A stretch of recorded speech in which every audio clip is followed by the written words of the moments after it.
Te damos la bienvenida a un nuevo estudio bíblico de los eventos finales, como hemos venido estudiando hasta el día de hoy. Dios te bendiga, Dios te bendiga, Dios te bendiga mucho. En la noche de hoy estaremos hablando acerca de la venida del Señor, pero estamos vinculándolo con Israel. Hemos tenido en esta semana dos clases. Hemos tenido dos clases donde hemos estado hablando sobre el pacto que Dios tiene con Israel. La semana pasada estuvimos estudiando acerca del capítulo 12 de Apocalipsis y lo que sucedería con Israel durante la gran tribulación. Bueno, pues algo que estuve diciéndoles es que debían de leerse el capítulo 9 y el capítulo 11 de Romanos para poder entender el destino de esta nación y lo que tiene que ver con los últimos tiempos. Hay algo que yo quiero decirle, que la segunda venida del Señor, la segunda venida de Cristo, con el reino que lo sigue, es el corazón mismo del progreso de la escritura del Antiguo Testamento. Es el tema más importante de la profecía del Antiguo Testamento. Muchas personas piensan, muchos hermanos creen que todo lo que concierne a la venida del Señor es nuevo testamentario, es después de Jesús. Pues quiero decirte que no, que desde el libro de Deuteronomio se está hablando de la segunda venida del Señor. Es un punto muy fuerte. ¿Y a quién se le habla cuando la iglesia aún no existía? ¿A quién está hablándole el Señor acerca de su segunda venida? Hermanos, al pueblo de Israel. Quisiera que oráramos para comenzar, para que Dios nos dé sabiduría, para que Dios esté tratando con cada uno de nosotros en este estudio bíblico. Señor, te damos gracias, bendecimos tu nombre, alabamos tu santo y divino nombre, Padre, porque tú eres bueno, porque para siempre es tu misericordia, porque digno, Señor, eres de ser alabado.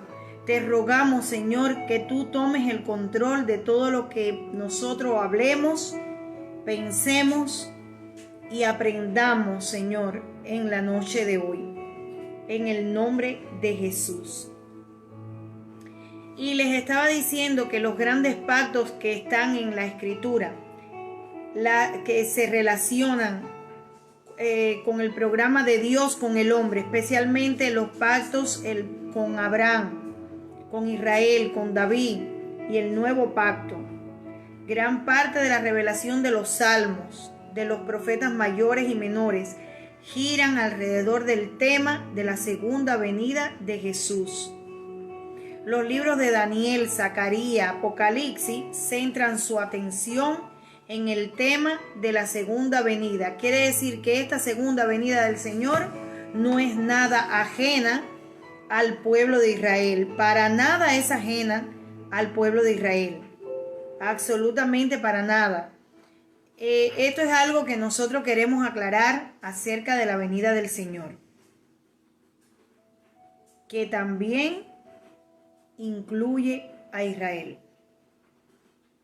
Que también incluye a Israel, aunque en la clase de ayer terminamos nuestra clase aprendiendo que Israel se alejó del Señor, que no aceptó a Jesucristo, que le dio la espalda, que comenzó los primeros 500 años de nuestra era, comenzaron a escribir escrituras, el Talmud, que no están leyendo la palabra del Señor. Y bueno, eso es comprensible, porque la palabra del Señor en todo el Antiguo Testamento habla de Jesús. Habla de Jesús. Así que si no recibieron a Jesús y le dieron la espalda, pues tienen que leer otra literatura. Tienen que leer los comentarios de los comentarios. El que no estuvo en la clase de anoche, pues puede leer.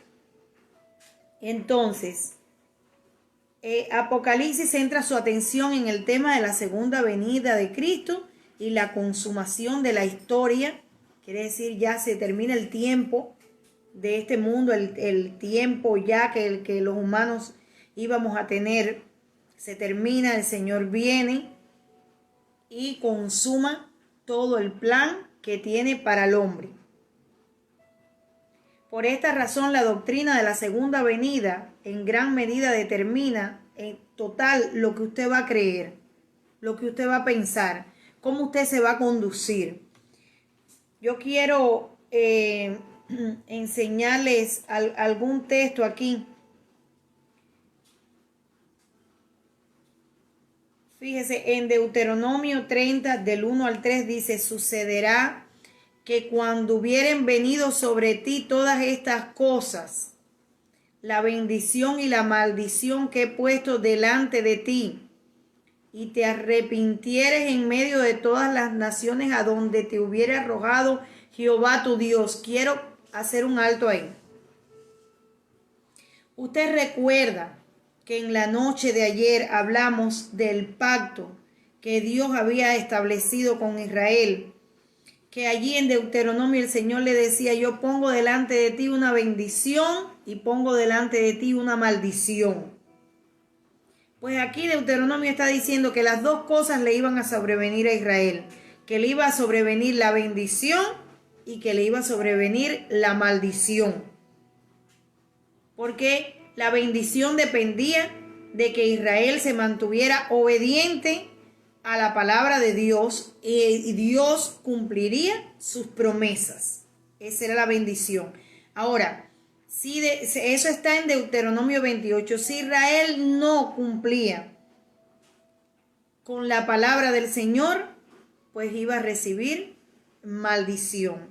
Y hablamos de que el primer templo fue destruido a causa de la idolatría que las mujeres de Salomón trajeron a Jerusalén, trajeron a Israel, y que fueron introducidas dentro del templo, y por eso les aconteció la maldición de que la ciudad y el templo fueron destruidos.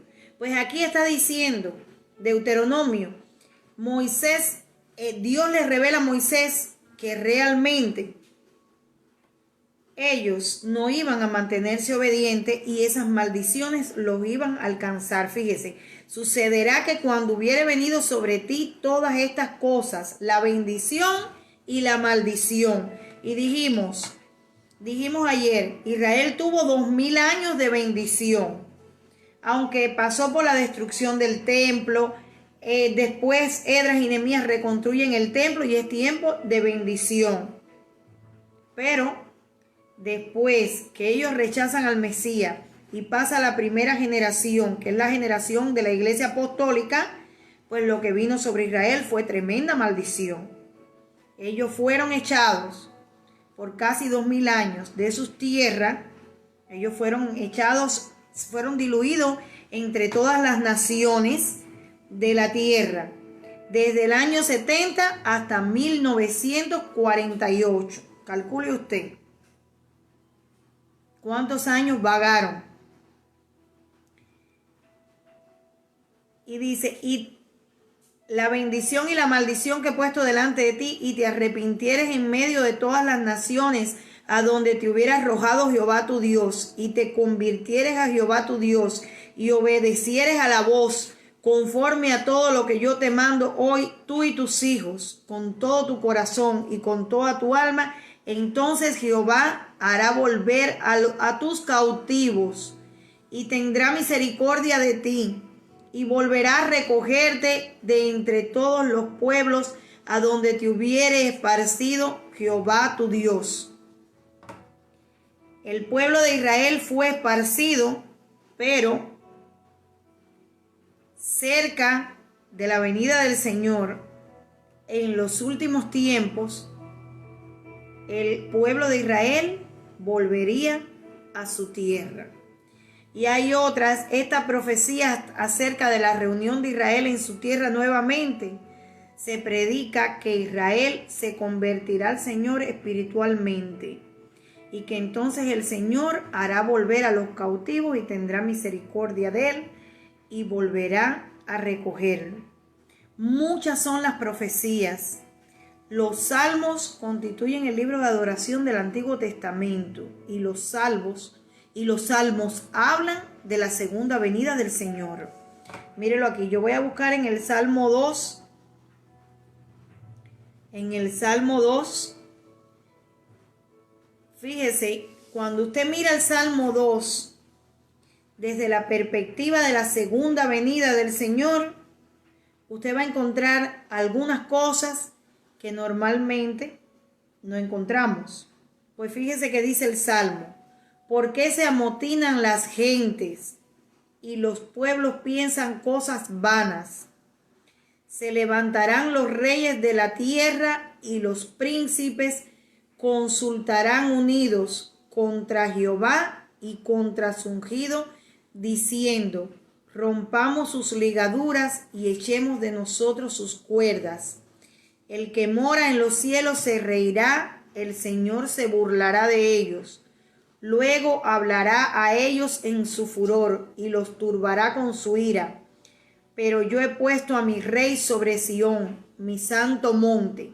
Si nosotros pensamos que en la primera venida del Señor, el Señor vino como siervo sufriente, no vino como rey triunfante y no estuvo reinando sobre Sión, ¿en qué momento sucederá esto? Los que no han participado de los estudios anteriores acerca de la batalla de Megido, de cómo se van a reunir las naciones contra Israel, pues busque los estudios bíblicos y estudie, aprenda este tema que estamos desarrollando en la iglesia, y así todos vamos a ir a un mismo ritmo. Entonces dice que yo he puesto mi rey sobre Sión, mi santo monte. Yo publicaré el decreto. Jehová me ha dicho: mi hijo eres tú, yo te engendré hoy. Pídeme y te daré por herencia a las naciones y como posesión tuya los confines de la tierra. Esto no se ha cumplido. Esto no se ha cumplido. Nosotros vimos cuando Cristo vino lo que sucedió con él. También están todos los estudios acerca del sufrimiento de Jesús, cómo fue su muerte, cómo fue su juicio. Todo esto usted lo puede encontrar en nuestra página. Y usted se dará cuenta que la única vez que el Señor fue aplaudido como rey fue en la entrada triunfal a Jerusalén, el domingo que se conoce como Domingo de Ramos, donde entró para morir el día viernes. Entonces esto es una profecía de la segunda venida del Señor. Para los que piensan que la doctrina de la segunda venida del Señor es nuevo testamentaria, que es del Nuevo Testamento, del Apocalipsis solamente, le digo que no. Le digo que no. El libro de Daniel lo hemos visto, cómo el libro de Daniel describe todos los eventos finales, Zacarías, Malaquías. Es una doctrina bien fuerte del Antiguo Testamento. Dice: los quebrantarás con vara de hierro, como vasija de alfarero los desmenuzará. Ahora pues, oh reyes, sed prudentes, admitid amonestación, jueces de la tierra. Servir a Jehová con temor y alegraos con temblor. Honrad al Hijo para que no se enoje y perezcáis en el camino, pues se inflama de pronto su ira. Bienaventurados los que en él confían. Y estábamos hablando acerca de toda la situación con Israel iglesia, Israel Dios, y hemos visto en la primera clase todos los pactos. Hemos visto también lo que sucedió después de la muerte de Jesús, y estamos viendo cómo para la segunda venida del Señor, eso lo estamos lo hemos venido en todas las clases, hemos visto cómo el anticristo va a engañar a Israel. Todo se va a desarrollar mucho. Bueno, es que prácticamente todo va a ser ahí. Y quisiera que ya diéramos la última enseñanza sobre este tema de Israel. Voy a estar leyendo aquí someramente por arriba. Voy a estar leyendo el capítulo 9 porque no me gusta dejar todo así. Dice, verdad digo en Cristo, no miento, dice el apóstol Pablo, y mi conciencia me da testimonio en el Espíritu, que tengo gran tristeza y continuo dolor en mi corazón, porque deseara yo mismo ser anatema, separado de Cristo, por amor a mis hermanos, los que son mis parientes según la carne. ¿Qué son los israelitas? ¿Qué son? ¿Qué son los israelitas? Dice, de los cuales son la adopción, la gloria, el pacto, la promulgación de la ley, el culto y las promesas. ¿Ha desechado Dios a Israel? Aunque nosotros vimos todo lo malo ayer, Israel sigue siendo el pueblo amado por Dios. Dios ama a la iglesia y Dios ama a Israel.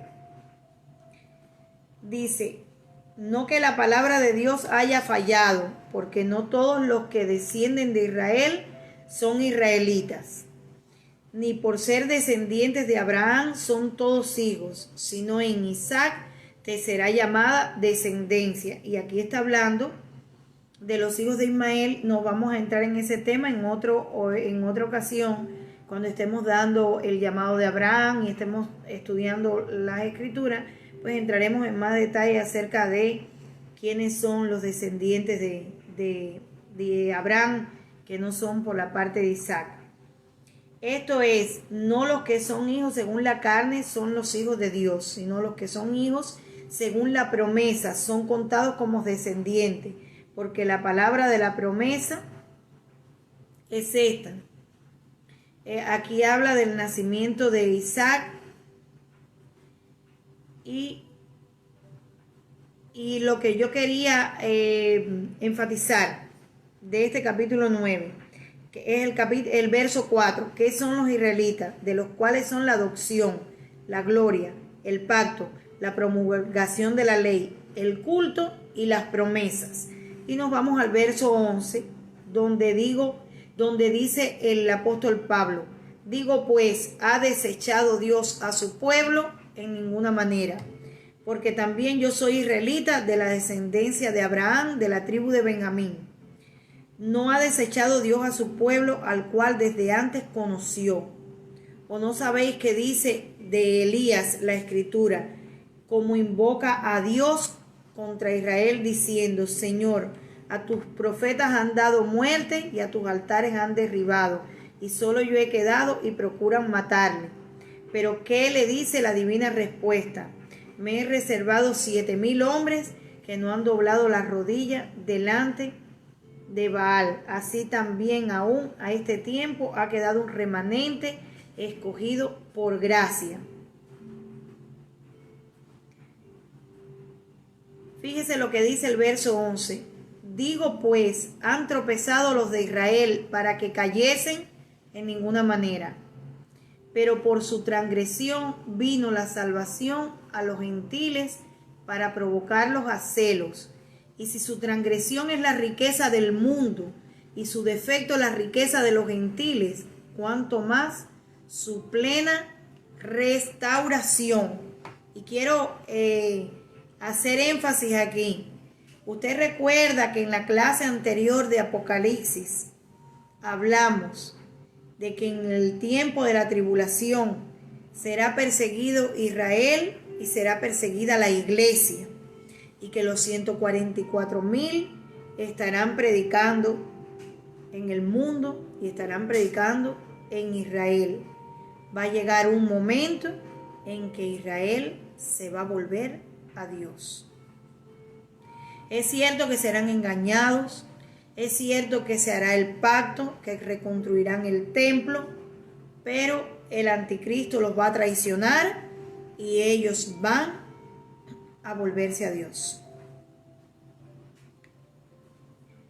Dice aquí, y si su transgresión, todo lo malo, le dieron la espalda a Dios, es la riqueza del mundo.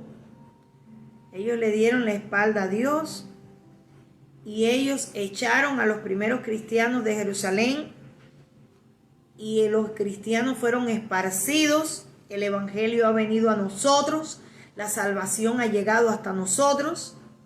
Dice, si su defecto ha sido la riqueza de los gentiles, cuanto más su plena restauración.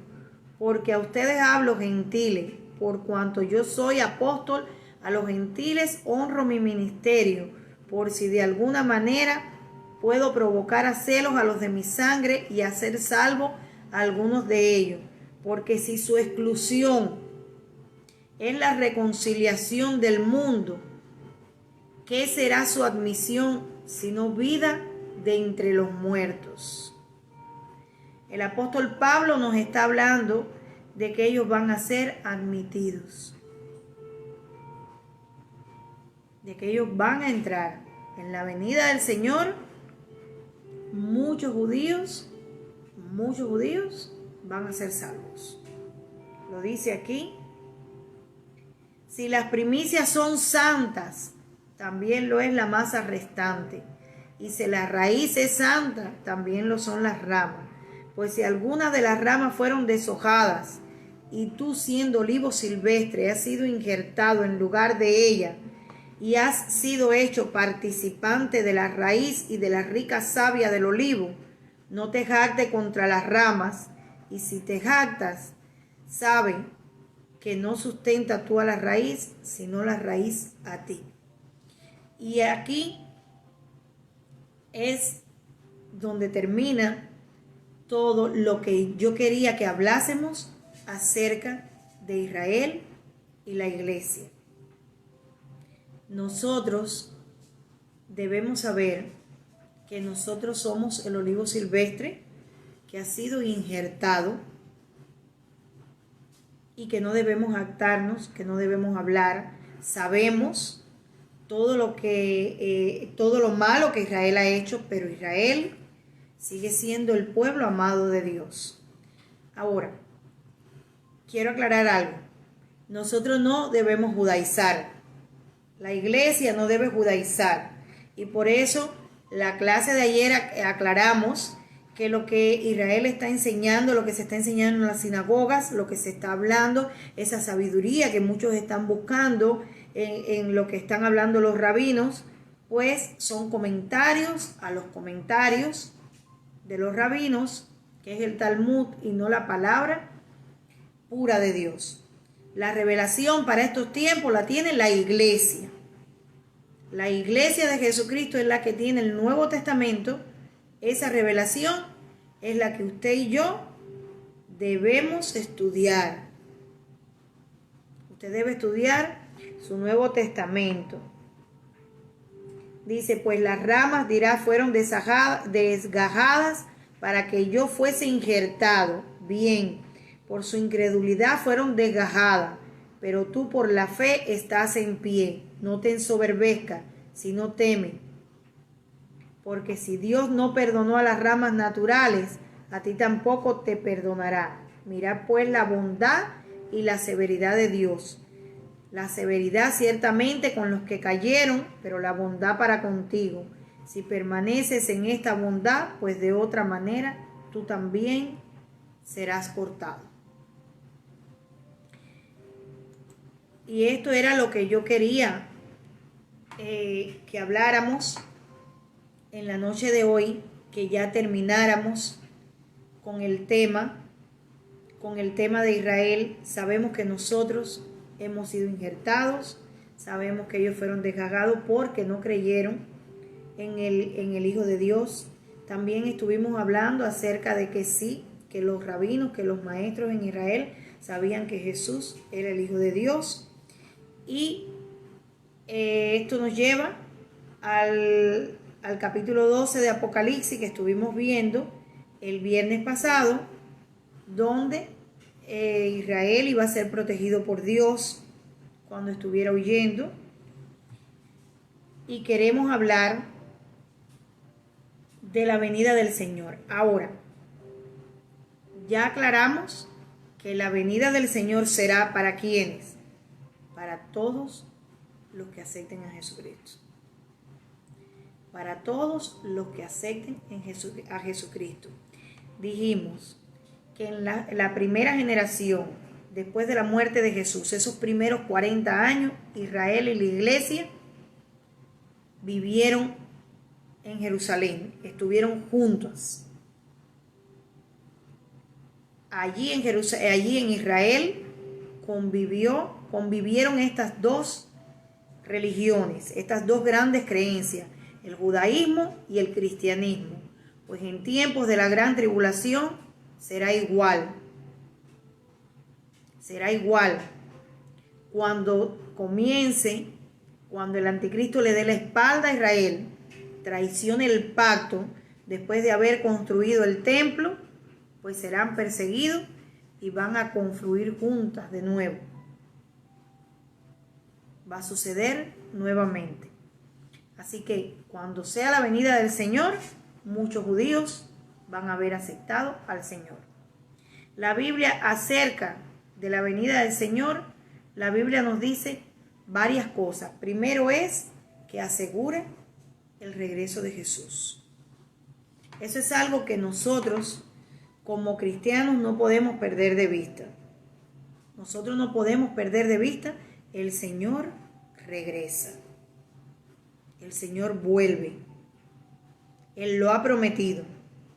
Fíjese, dice aquí en Hechos 1 del 9 al 11, después de haber dicho estas cosas, fue elevado mientras ellos miraban y una nube le recibió y le ocultó a sus ojos. Y estando mirando fijamente al cielo mientras él ascendía, aconteció que se presentaron junto a ellos dos varones con vestiduras blancas, que les dijeron: varones Galileos, ¿por qué estáis mirando al cielo? Este mismo Jesús que ha sido tomado de vosotros al cielo, vendrá de la misma manera, tal como le habéis visto ir al cielo. De la misma forma que se fue, así regresará. La iglesia no puede vivir pensando en amontonar bienes en este mundo, en que todo lo eterno va a ser esto. Ni tu vida es eterna. La vida cristiana es eterna. Usted va a vivir eternamente, pero esta vida física se va a terminar. Todo esto que está aquí, todo esto que usted puede ver, que usted puede tocar, que usted puede oler, todo esto tiene un final. No podemos vivir pensando solamente en las cosas de aquí de la tierra e ignorando que el Señor vuelve. El Señor regresa por su iglesia. El regreso del Señor es una promesa. Es una promesa. Juan 14:3 dice: y si me voy y preparo un lugar para ustedes, vendré otra vez y os tomaré conmigo, para que donde yo estoy, allí también ustedes estén. Fíjese, primero la Biblia asegura que el Señor va a regresar. Lo segundo es que Jesús lo prometió. Es una promesa hecha por nuestro Salvador, por el Dios que no miente. Él regresará. Ahora, con respecto a la venida del Señor, hay algunos aspectos. El Señor no nos deja saber el tiempo, lo cual quiere decir que nosotros debemos estar preparados todo el tiempo. Todo el tiempo debemos estar preparados. No es que nosotros vamos a vivir, yo me voy a disfrutar, yo me voy de party, yo voy a hacer esto, yo voy a hacer aquello, como si el Señor no fuera a venir. El Señor va a regresar. Él lo ha prometido. Y el que lo prometió, ese nunca falla en sus promesas. Y ese es verdadero. Y Él dijo que va a venir ahora. ¿Cuándo será su venida? No lo sabemos. No lo sabemos. Existen las señales. Ya hemos hablado en clases anteriores acerca de las señales de la venida del Señor.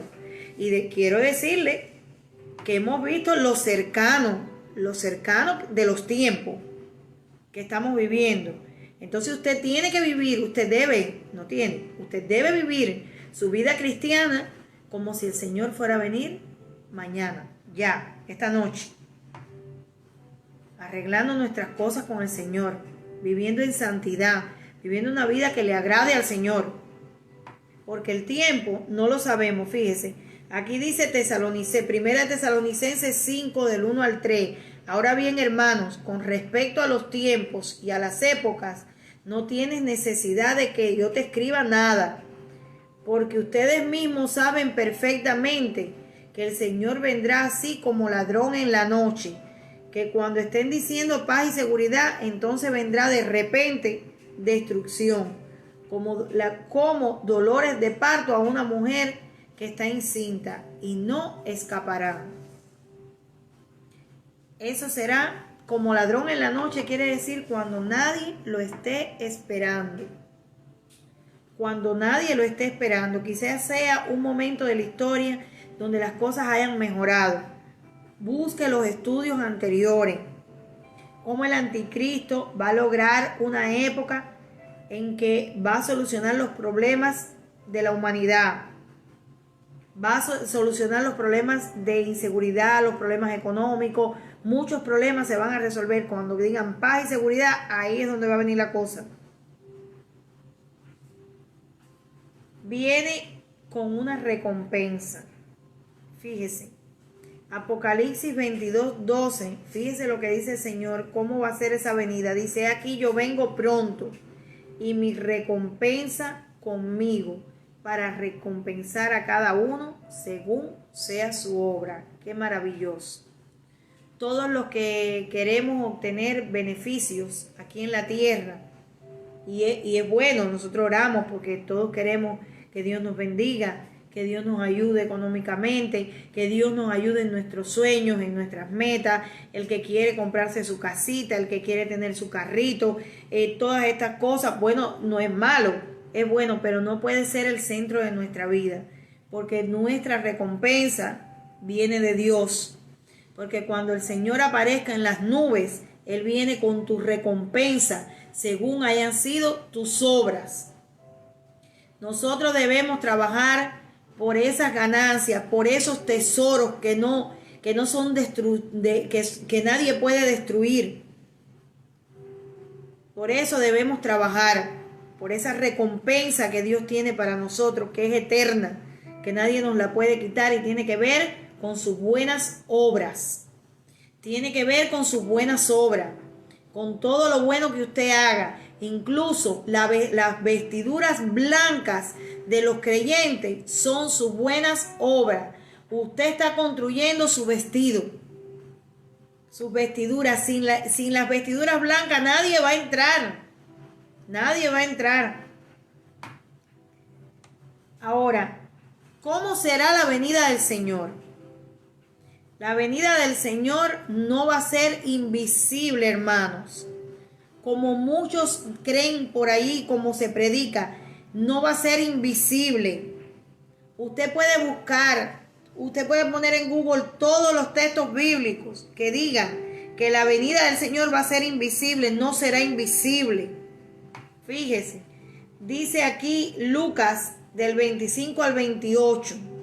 Entonces habrá señales en el sol, en la luna, en las estrellas y en la tierra angustia de las gentes, confundidas a causa del bramido del mar y de las olas, desfalleciendo los hombres por el temor y la expectación de las cosas que sobrevendrán en la tierra, porque las potencias de los cielos serán conmovidas. Entonces verán al Hijo del Hombre, que vendrá en las nubes, que vendrá en una nube con poder y gran gloria. Cuando estas cosas comiencen a suceder, erguíos y levantad vuestra cabeza, porque vuestra redención está cerca. Fíjese, va a haber eventos naturales, va a haber terremotos, van a pasar cosas horribles, el mundo va a estar patas arriba. Y entonces va a venir el Señor en las nubes con poder y con gran gloria. Ahora será un evento glorioso y con presencia de ángeles. Mateo 16, 27, porque el Hijo del Hombre ha de venir en la gloria de su Padre con sus ángeles, y entonces recompensará a cada uno según sea su obra. Oiga, aquí vuelve a hablar en Mateo 16 acerca de la recompensa. En la venida del Señor, el Señor va a recompensar la iglesia. Esto es, usted recuerda el texto que dice que las aflicciones del tiempo presente no son comparables con la gloria venidera. No sabemos cómo será la recompensa, pero el Señor viene con recompensa. Nosotros solo debemos trabajar en los tesoros que no son perecederos. Amar a Dios y amar al prójimo y esperar la venida del Señor. Será visible, no será silenciosa para nada, y habrá resurrección. Fíjese, porque el Señor mismo con voz de mando, con voz de arcángel y con trompeta de Dios descenderá del cielo, y los muertos en Cristo resucitarán primero. No va a ser nada oculto. El mundo verá la venida del Señor. El mundo va a ver la resurrección de los santos. El mundo verá a la iglesia recibir su recompensa. El Señor viene. Los que estemos vivos, y estamos vivos, pues seremos levantados, transformados en un abrir y cerrar de ojos. Recibiremos nuestra recompensa. Los muertos en Cristo van a resucitar y vamos a ser levantados. La iglesia será levantada a la vista del mundo y con tremendo alboroto, con voz de mando, con voz de arcángel, con trompeta de Dios. Nada de silencio. Así será la venida del Señor. Y algo que yo quiero decir antes de terminar es que nosotros, la iglesia, debemos desear la venida del Señor. Nosotros debemos orar, debemos anhelar la venida del Señor, debemos predicar, debemos estar a cuentas con Dios, sabiendo que la venida del Señor puede suceder en cualquier momento. Debemos saber que eso va a ser de repente. Sabemos que hay algunas señales que tienen que cumplirse. Usted vaya viendo los estudios y usted verá, pero sucede algo. Sucede algo. Las condiciones están creadas para que todo eso se dé. Las condiciones están creadas para que todo lo que hemos venido estudiando se dé. Nosotros como pueblo de Dios debemos desear la venida del Señor. Debemos anhelarla. Fíjese lo que dice Filipenses 3:20, porque nuestra ciudadanía está en los cielos, de donde también ansiosamente esperamos a un Salvador, el Señor Jesucristo. ¿Cuántas personas? Hermano, yo quiero que usted sepa que en la frontera de México hay muchas personas deseando entrar a este país para ser ciudadanos americanos. Pero no solamente en la frontera de México, Latinoamérica, Centroamérica. Nosotros, los cristianos del mundo, debemos desear la venida del Señor más que todas las cosas, más que vivir en cualquier nación, porque nada en este mundo se compara a vivir para siempre con el Señor, a ver el rostro del Señor en su venida. Yo te invito a que tú reflexiones en tu modo de pensar acerca de la venida del Señor y de tu reunión con Él. ¿Cuántas cosas tenemos que limar? ¿Cuántas cosas tenemos que dejar? ¿Cuántas acciones tenemos que tomar para que nuestra vida sea una vida que le agrade a Dios? ¿Cuánto más tenemos que buscar al Señor? ¿Cuánto más tenemos que acercarnos?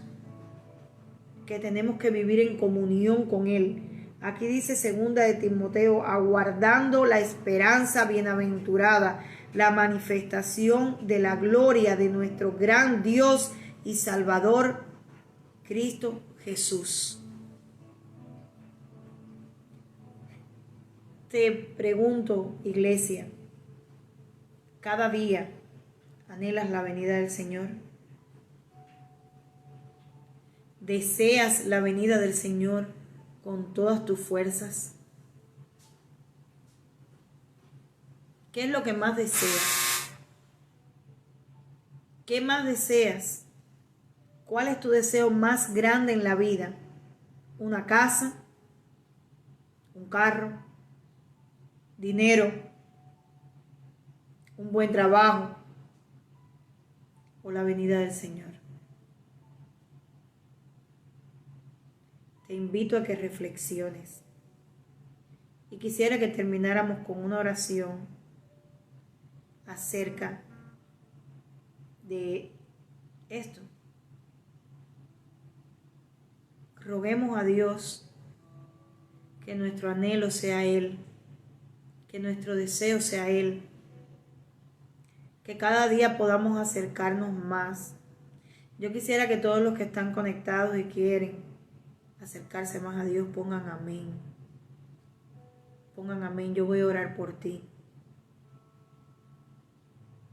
Señor, en esta hora ponemos una vez más nuestra vida delante de ti, rogándote, Señor, que tú seas nuestro mayor deseo, que nuestro anhelo más profundo seas tú, Señor, que nada sea más importante que tú, que podamos verte cada día, Señor, en nuestro andar diario, que podamos decirte todos los días de este mundo, ven, Señor Jesús.